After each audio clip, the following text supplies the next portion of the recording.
সদিতাই রশিদা খাতুনা ইফতার করার জন্য দাওয়াত করছে না? এখন আপনাদের দেখাই ইফতারটা কি তৈরি করছে, তাই আপনারা সবাই দেখেন। বাহির ভাই কিন্তু আবার জামাই ভাই তো না, বাপের বাড়ি তো আর জামাই বাড়ি তো জেনিও। ওয়াও, অনেক সুন্দর, অনেক সুন্দর ইফতার তৈরি করছে। আপনারা সবাই দেখেন, সবাই মিলে ভিডিওটা বেশি বেশি করে শেয়ার করবেন, কারণ জানেন এই রমজান মাসে পবিত্র রমজান মাসে একজন আরেকজনের ইফতার করালে অনেকগুলো। ও ভাই মারো মুঝে, মারো মুঝে। ঈদ মানে আনন্দ, ঈদ মানে খুশি। তো হাসো আপু, আপনি কেন অসুখী, আপনি কেন কষ্টে আছেন, আপনি কেন অখুশি?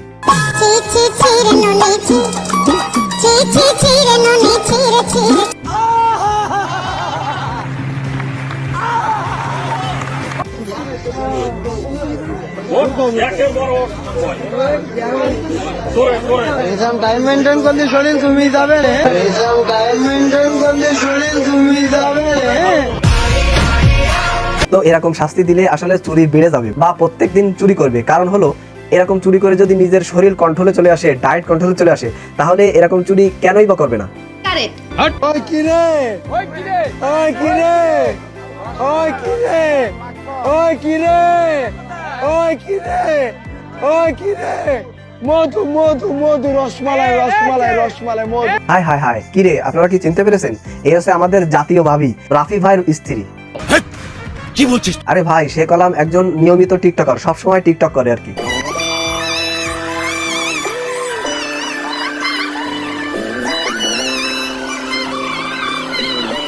একদিন আগে টিকটকে ঢুকে দেখি প্রত্যেকে বিয়ে করে ফেলতেছে, তা আবার একটা মেয়েকে সবাই বিয়ে করতেছে। ফটোটার দিকে একবার লক্ষ্য করুন, এবার লক্ষ্য করুন, কি সুন্দর না? তারপরে একটু খোঁজ খবর নিয়ে দেখি, বাহ, এ কি, এদের রাফির স্ত্রী।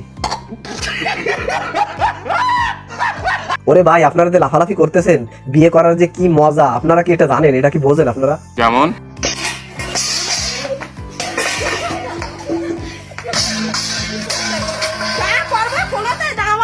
এই সংসারে সমস্ত আইটেমটা আমি তো আর পাই না, কিছু সমস্ত থালবাটি কিছু পারবো না। তোরা করবি সব থালবাটি ধুবি, দিয়ে দে রাইন্দে দে, তোরাই খাবি, আমি কিছু করতে।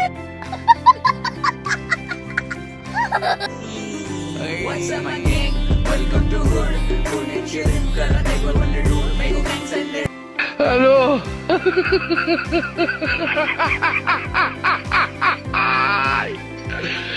ওরা কেন? ওরে আল্লাহ, এ আমি কি দেখলাম? ব্যাঙের ঠ্যাং এখনো বেরোয় পারিনি, ঠ্যাং জ্বালায় পারিনি, সে নাকি আবার বুড়ো ফিল আপ করা শুরু করে দিছে। রহমত নিয়ে এলো মাহে রমজান, বরকত নিয়ে এলো মাহে রমজান, মাগফিরাতে এলো মাহে রমজান। হাই হাই, বান্ধবীর বয়ফ্রেন্ড এমন করে কি লেগা? ইনি কি তৃতীয় লিঙ্গ? তো বন্ধুরা, এই ঈদ সবার জন্য সুন্দর হোক, আপনার জন্য সুন্দর হোক, আমার জন্য সুন্দর হোক, কিন্তু এই সুন্দর হওয়ার পিছনে যার অবদান রয়েছে তিনি কলাম একজন নাপিত। তো নাপিতের অবদান সবচেয়ে বড় অবদান। हे प्रभु, हे हरि राम कृष्ण जगन्नाथ प्रेमानंद, ये क्या हुआ? गलाव से पानी आ गया, गामछा भी खुल गया मेरा, लगती ये देखिए। मुझे कभी छोड़कर मत जाना। फिकर मत যে ব্লাউজের ট্যান্ট্রপটা দেখা যায়, সেটার ভিডিও করে। कर डार्लिंग, मैं तुम्हें कभी छोड़ के नहीं।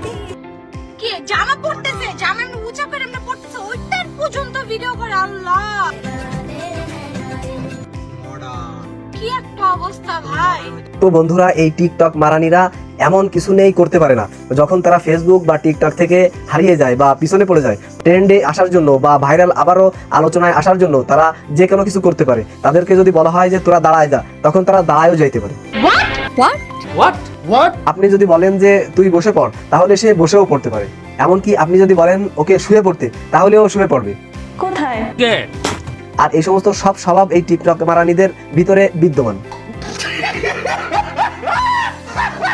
8 বছরের শিশুটা যেখানে নিরাপদ না, আমার মতো 18 বছর মেয়ে কিভাবে নিরাপদ থাকবো? বলতে চাও সরাসরি বলো। ওই কিরে, ওই কিরে, ওই কিরে, ওই কিরে। এত বড় আস্ত দামড়া একটা মেয়ে, তার বয়স যদি 18 হয়, তাহলে আমার বয়স কত? এর শরীরের যে সাইজ আর এর শরীরের যে গঠন, এই গঠন দেখলে বোঝা যায় যে এর 18 বয়স না, এর 18-র বেশি। 18 বছর বয়সে কি এত বড় সাইজ হতে পারে? আপনারা কি বলেন?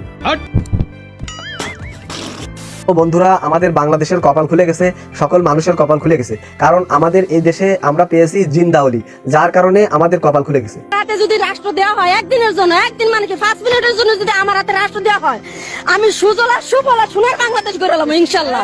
সঠিক বলেছেন। এটা কি সম্ভব? আরে ভাই সম্ভব, মানে 100 ভাগ সম্ভব। সেটা 7 মাসে পারলো না, সেটা আপনি 5 মিনিটে কিভাবে পারবেন? এই জন্য তো বলতেছি ভাই, ছোটবেলায় আমি অলি হয়েছি, আমি পড়াশোনা করছি সিদরাতুল মুনতাহা গিয়া, বুঝছেন?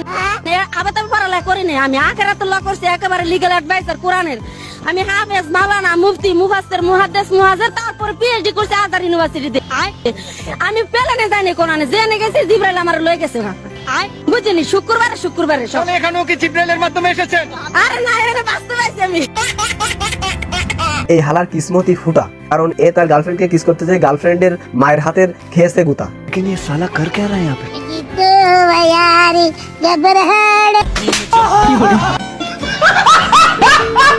একমাত্র মেয়ে, ওর জন্য ভালো একটা ছেলে চাই, ভদ্র। এরকম কেউ আসে তাহলে নগদ 4 লক্ষ টাকা, এবং কি এই যে বাড়িটা দেখতেছেন এটা আমার বাড়ি। তো বন্ধুরা, সুযোগ কিন্তু বারবার আসে না, এমন সুযোগ একেবারে সীমিত সময়ের জন্য। আপনারা অবশ্যই যার যার প্রয়োজন তারা কলম এই জায়গায় ইন্টারভিউ দিতে পারেন। হ্যালো দীপা, শোনো, সবসময় পাগলামি করবো না, সবসময় সবকিছু হয় না। আমি বাসা থেকে বের হইতেছি, তুমি এবি ব্যাংকের সামনে আসো প্লিজ, বুঝতে চেষ্টা করো। এবি ব্যাংকের সামনে আসো, আমি তোমাকে শপিং করে দিতেছি, ওকে? এই তো আছি আমাদের দুহার জয়পাড়া লন্ডন সিটিতে।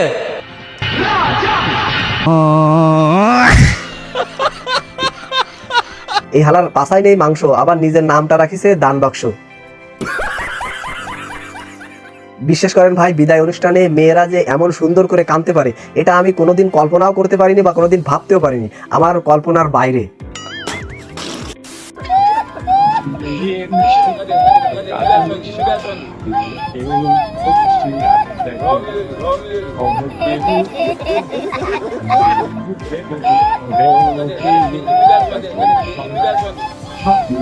আর এই মেয়েদের কান্না দেখে আমার সত্যি হাসি চলে আসতেছে।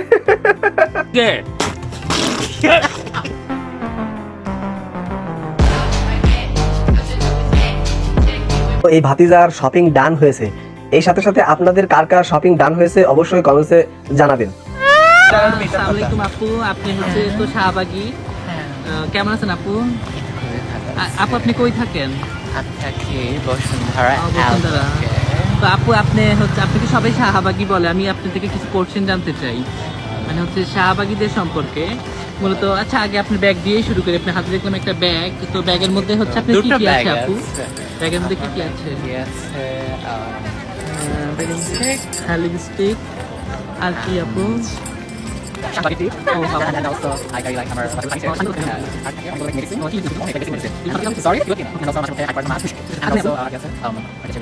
পেছিতে শুনলাম শাহবাগীরা নাকি গোসল করে না ঠিক করে, এটা কি সত্যি? হ্যাঁ, আসলে তো গোসল করেন, এই যে শুকে দেখেন চাপা শুকে গন্ধ আসছে।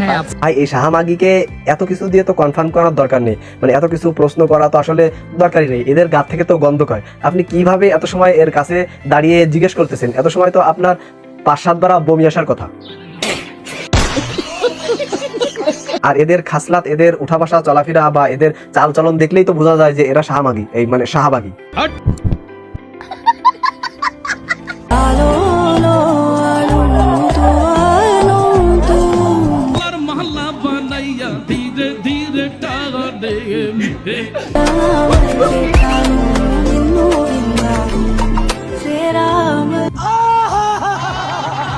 তো এরা আসলে কনফার্ম জান্নাতি এবং এদের শপিং ডান। এদেরকে সবসময় বাস দেওয়ার জন্য ক্যামেরাম্যান কি রেডি থাকে? এটা আমার প্রশ্ন। আচ্ছা, এত রাতে মাইক দিয়ে জোরে জোরে চিল্লায়ে মানুষের ঘুম হারাম করেন। এই যে আমার ছোট একটা বাচ্চা, ও ঘুমাইতেছে পাশের রুমে, আমার বাবা, আমার শ্বশুর ঘুমাইতেছে, একটু তো মাথায় বুদ্ধি রাখেন প্লিজ। রমজান মাস তো আসলে পরিবর্তনের মাস। এই মাসে হুজুরদের মাইকের আওয়াজ শুনে যারা ভালো মানুষ অর্থাৎ মানুষ তারা তো ঘুম থেকে উঠে সেহরি করবে, আর যারা অমানুষ শয়তানের বাচ্চা তারা তো ঘুম থেকে উঠবে না, আর তাদের তো সমস্যা হবে, তাদের তো ব্যারাম হবে, অসুবিধা হবে, অসুখ হবে। সঠিক বলেছেন, আপনার বুদ্ধি ভালো।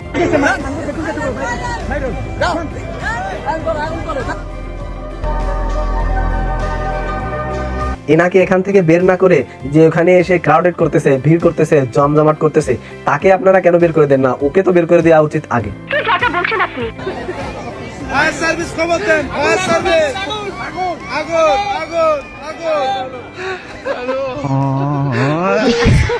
সারাদিন রোজা রেখে মানুষের কলজে শুকিয়ে গেছে, এখন চিন্তা করেছে যে এই কলজেটা ভিজানোর জন্য নারকেল গাছে উঠে ডাব খাবে। তারপরও আপনারা কেন তাকে এইভাবে রাতের বেলা কট দিবেন? এটা কি আপনাদের উচিত হয়েছে?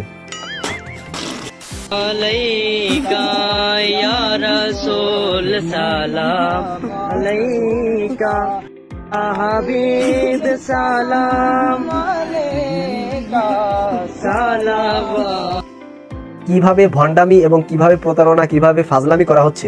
তো আপনারা যারা এই ভিডিও দেখেছেন অবশ্যই আপনাদের অন্তরের অন্তরস্থল থেকে একটা করে গালি দিয়ে যাবেন। তো বন্ধুরা, আপনারা সম্পূর্ণ ভিডিও দেখেছেন, দেখে আপনাদের কোন পার্টটা বা কোন অংশটা ভালো লেগেছে অবশ্যই কমেন্ট সেকশনে জানাবেন। যারা ফেসবুক পেজ থেকে দেখেছেন অবশ্যই পেজটি ফলো করে দিবেন, আর যারা ইউটিউব থেকে দেখেছেন অবশ্যই চ্যানেলটি সাবস্ক্রাইব করবেন। তো আপনাদের সামনে নতুন অন্য কোনো ভিডিও বা টপিকস নিয়ে আবারও হাজির হব। সে পর্যন্ত সবাই সুস্থ থাকবেন, ভালো থাকবেন।